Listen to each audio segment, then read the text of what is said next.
We record. Hey everyone, it is Christmas Eve here in the Philippines. Nicole and Bam are playing with a couple presents. We let them open up tonight. It's about 9:30 here in the Philippines, Christmas Eve night. I'd like to be one of the first to wish you a very Merry Christmas to you and your family and friends.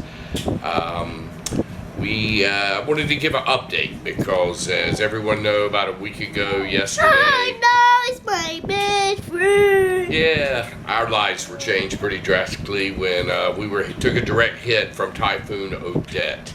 So if you haven't seen it on our Facebook page, we're safe, no injuries, nothing drastic happened to us. Even though the town we live in got hit very hard. I feel sorry for a lot of those people. But I had a few questions on my Messenger page and my Facebook page, and the first part of this video, I wanted to address those. And then I'll go into some actual footage that we shot after the hurricane and then our subsequent trips. So, and how we ended up in Bacolod. So the first thing I want to say is I got some notes here I'm going to be referring to because I want to make sure I hit all the questions people ask. The first thing is thank you so much for the well wishes, the prayers. They were very welcomed and heard. Again, as I said, we're safe, no injuries or anything like that. I don't know the numbers. The last numbers I heard were over 350 dead. Tens of thousands of people are homeless. In Basak, there's an hour and a half wait or a mile and a half wait to even get in line at the gas station and to get up to the pumps, and then you're limited on the amount you can buy. Water's in short supply, still don't have electricity, so after 5 days of that, we got out while we could. I'm hearing it's pretty difficult to get out right now. They stopped flights out of there. The ferries are packed and overbooked. But want to give a big thanks to everyone who has sent their well wishes, their prayers. Even had a few of you send some money to us and some contributions. And I just want to let you know how appreciative we are of that. There's other people out there certainly much worse off than we are, but we've sort of had to take up living in a hotel, and even though the cost of living here in the Philippines is cheaper when you are paying for a hotel every day and you got 4 people eating 3 meals a day, it can get sort of expensive. So for those of you who have sent us some funds, we greatly appreciate it. I'm certainly here not to solicit that. But if you'd like to send us something, then that's up to you. That's not the purpose of this video. I certainly won't turn it away because, again, it's sort of expensive living out of a hotel until we get some sort of long-term plan. And, one of the disappointing things was, our landlord still wants us to pay rent. Per the terms of the lease, don't move that, buddy. Per the terms of the lease, the only way we wouldn't have to pay rent is if our house came crashing down. So not having any electricity or water does not constitute not having to pay rent. So I'm not going to get into that, but again, we have to pay our rent while we're still paying for hotels and things like that. But, there's a lot of people out there that are really taking advantage of this situation. They're, sending the price of water, food. They're just really gouging people, for lack of better terminology. That's what's happening. They're price gouging. They're not looking at this as an opportunity to help their fellow man. They're looking at it as an opportunity to make money. And, I'm a true believer in karma. I think those people that are doing that and, charging rent for dwellings that really aren't livable because, again, you don't have electricity or water, I think karma's going to come back to bite those people in the ass. So I will just let that go there. Again, if you did want to send contributions in the video, I'm going to put my email address. That is linked directly to our PayPal account. So that's the last I'm going to say about that. I'm going to show you in a minute. I want to show you on the map. I'll do that last. I'll show you on the map where we are now, how we got there, where the hurricane came up. I've got that on my laptop, and I'll show you that in just a second. But just the psychological impact of something like this is pretty devastating. You go through so many emotions. The first morning we wake up, we walked around for the first few hours just stunned. You're in shock at the damage that was done there, and you'll see that on the video. Hopefully I'm able to upload this after we shoot this segment. The internet's a little bit slow here at the hotel, so hopefully it's fast enough to get it uploaded to YouTube tonight so y'all can watch this tomorrow. That's Nicole playing.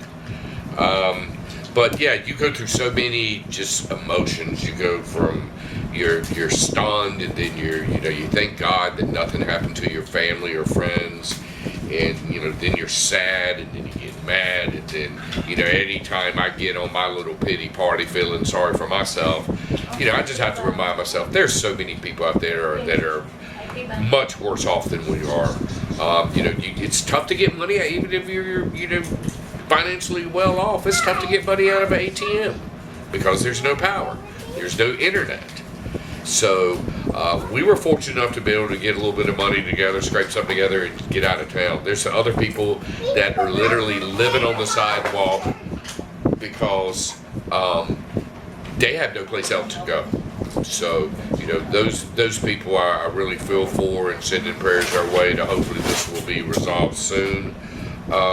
And I've had some people make comments like, well, if you didn't live in the Philippines, not the most developed country in the world, it wouldn't be so hard. I've got different feelings on that.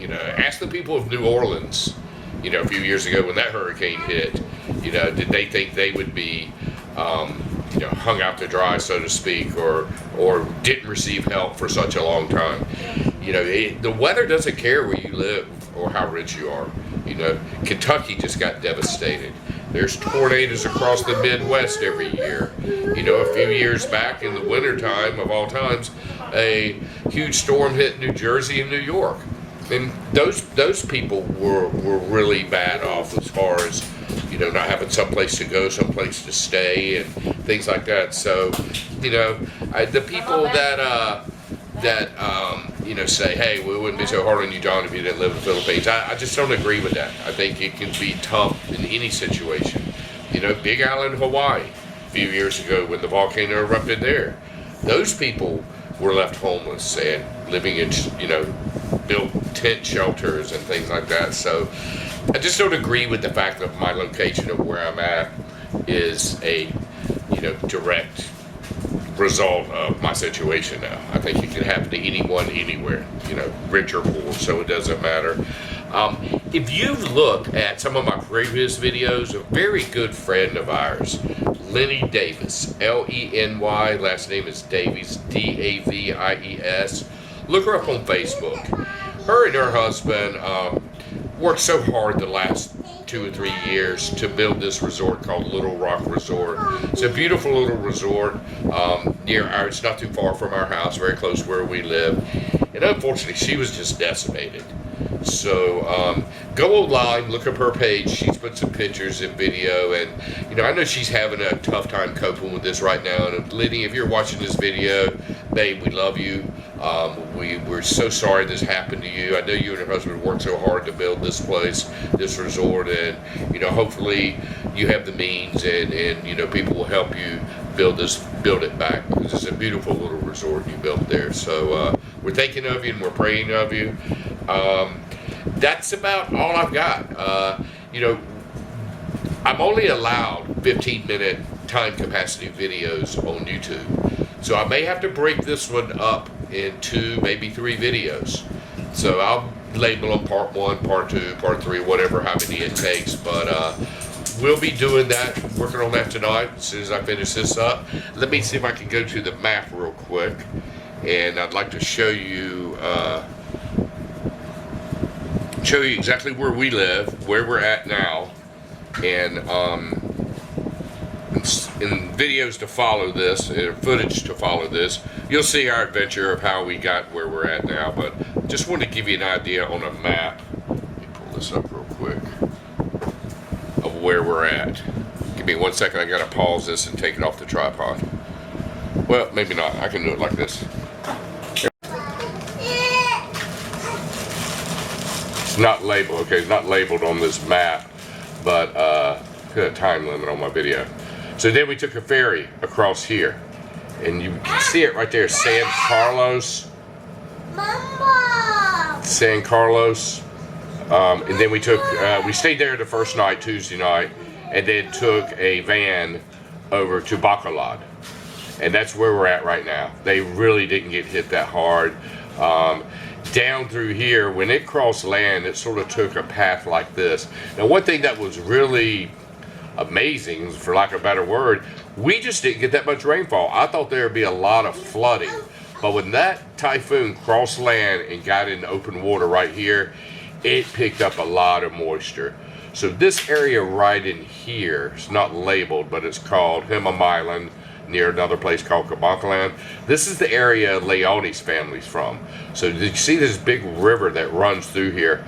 All of this area right here had extensive flooding, along with the wind damage that we received also. A lot of these provinces, small towns, have huge, beautiful trees around them, and they were just toppled. And that's what did a lot of damage in this area, because the trees falling down on the houses. So, but yeah, a lot of flooding right through this region. We've seen videos, and we're going to try to, tomorrow's Christmas Day, we're going to try to make it over to Leone's house. We want to make sure that the roads are passable, and that we'll take a bus over there. It's about an hour south of Bacolod, where we're at right up here. But that's where we're at now. We are discussing some longer term plans. We're hearing upwards, could be as much as 8 weeks before they get power fully restored to our neighborhood or to our area. So I certainly can't stay in a hotel, afford to stay in a hotel that long. So we're looking into some Airbnb options. Something that's, where we'll be able to cook our own meals. It's a little bit more affordable long term. So, yeah, times are tough, but there's a lot of other people out there that have it much tougher than I do. So I'm not going to sit here and have a pity party. I'm going to just suck it up, put on my big boy pants, and we're going to do the best we can. We're not the Christmas that we were looking for, but you know what? My kids are safe. My kids are having a good time. You can see here, Bam Bam, I just let him open. He's playing with his Hot Wheel track. Nicole is playing with her new Barbie dolls that we got her. I want Mommy to play with me. Okay, Mommy's gonna play with her. Say hi, Mommy. Hello. Wish everybody a Merry Christmas. Merry Christmas, everybody. Keep safe. And a shout out to the place we're staying is called Avenue Suites. And I went to the front desk yesterday. I said, you know what? My kids aren't having the Christmas we planned.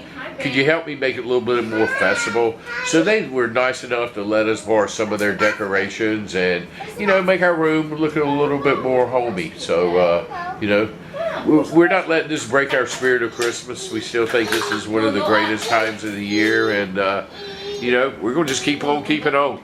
So until we talk next time, please feel free to leave comments, ask any questions you have. I'll do my best to answer them in subsequent videos, and that's it for now. Merry Christmas, everyone.